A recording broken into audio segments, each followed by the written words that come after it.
Nah, kemudian enlargement yang berhubungan dengan penyakit sistemik. Oke, jadi ada yang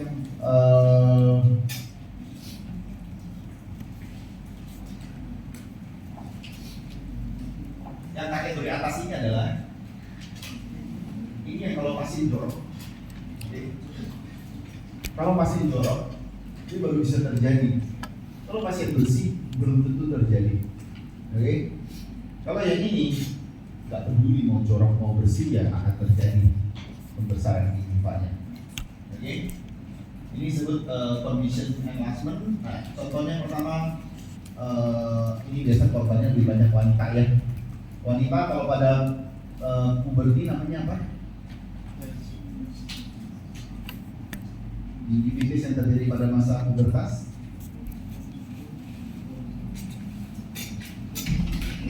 Yang terjadi pada masa kehamilan apa yang namanya? Gravidarum.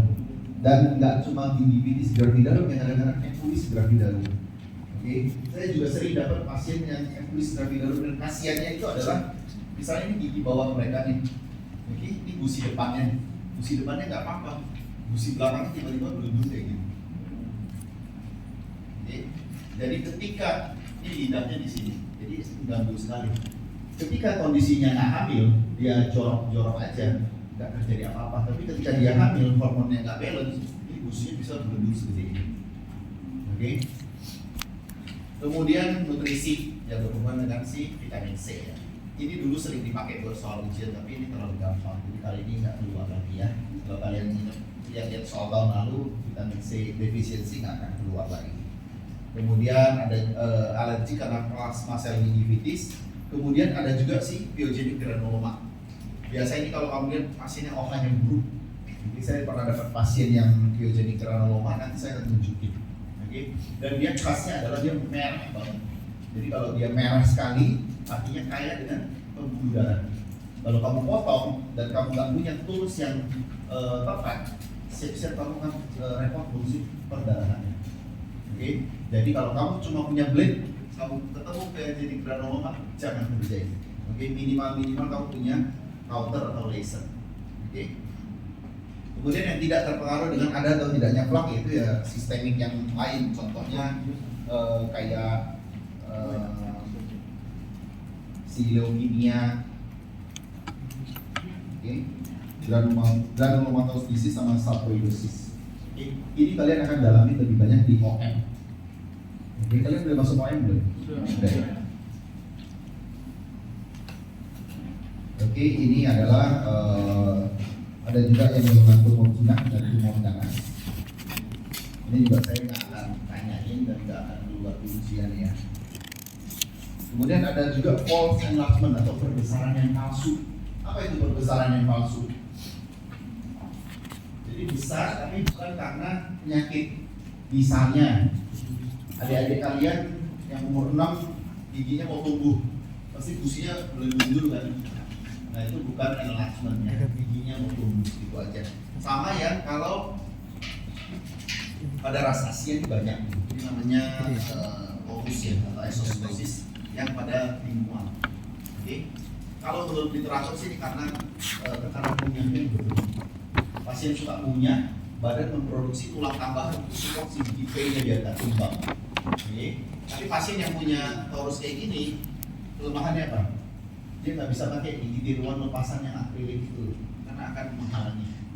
Oke, jadi harusnya pasien harus punya gigi yang lebih banyak ya, karena dia nggak bisa pakai gigi tiruan lepasan, dia harus pakai misalnya dia harus pakai implan ataupun yang nggak ada sayap-sayapnya.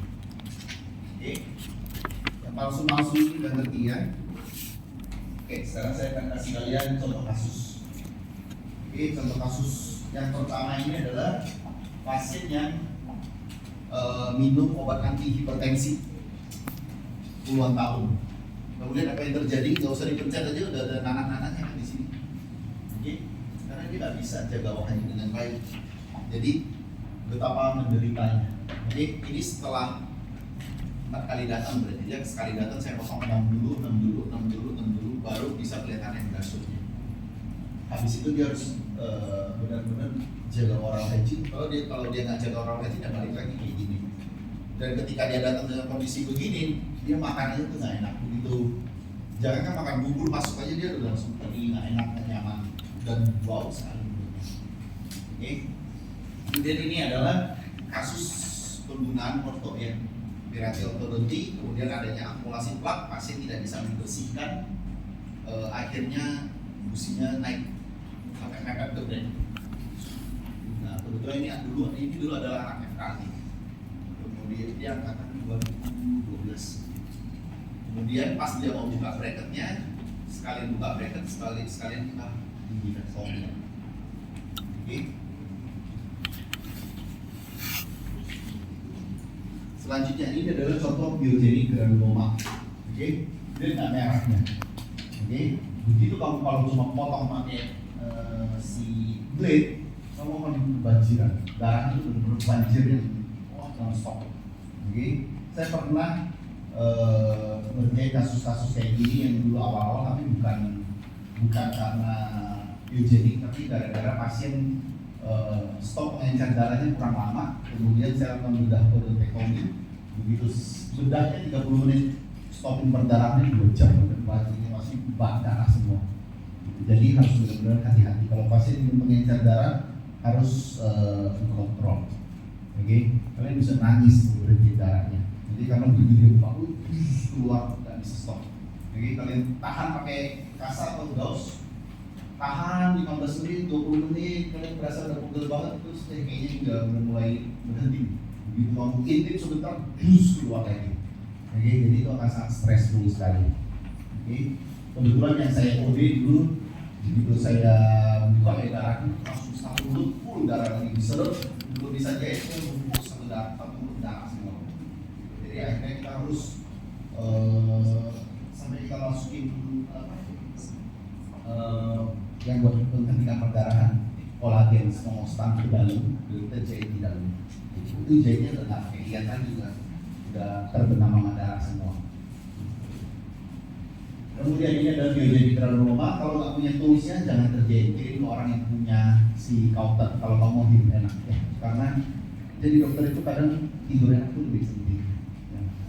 Karena kamu potong duit itu mau cas berapa? 1 juta, 2 juta. Tapi kalau dia darahnya nggak berhenti, recokin kamu sepanjang malam. Kadang-kadang kita pengen balikin aja duitnya, tapi kondisinya berhenti sendiri bisa. Kamu tetap harus bertanggung jawab. Oke. Jadi paling enak adalah kalau kamu punya kauter ataupun laser. Jadi bedanya kauter dan laser itu apa? Kalau kauter, kamu ketika potong mau pilih tipnya yang kayak gini, tipnya yang lurus aja. Ini alat kauternya ini tip buat potong. Jadi dia ada juga yang kayak gini, ada juga yang lurus juga ada, yang gini juga ada. Jadi kamu bisa potong dulu. Kemudian kalau dia darahnya banyak, kamu ganti tip yang ujungnya bulat. Kemudian kamu totol buat koagulasi atau hentikan perdarahan. Gitu. Nah, kalau kamu pakai laser itu kan ujungnya ya ginilah ya. Kemudian ininya merah-merah. Nah, laser itu sambil kamu potong dia sudah sambil menghentikan perdarahan. Oke, tapi jangan pakai laser yang 2 watt. Oke, laser yang banyak di pasaran tuh yang agak murah tuh yang 2 watt, 50 juta. Oke. Kamu harus pakai yang lebih bagus lah, yang 150 watt atau ya yang 150 jutaan kayaknya itu lebih proper. Oke, bahkan di kampus di Sakti kita punya yang 1,2 M. Oke, saking mahalnya nggak ada yang mau pakai karena tak bagus.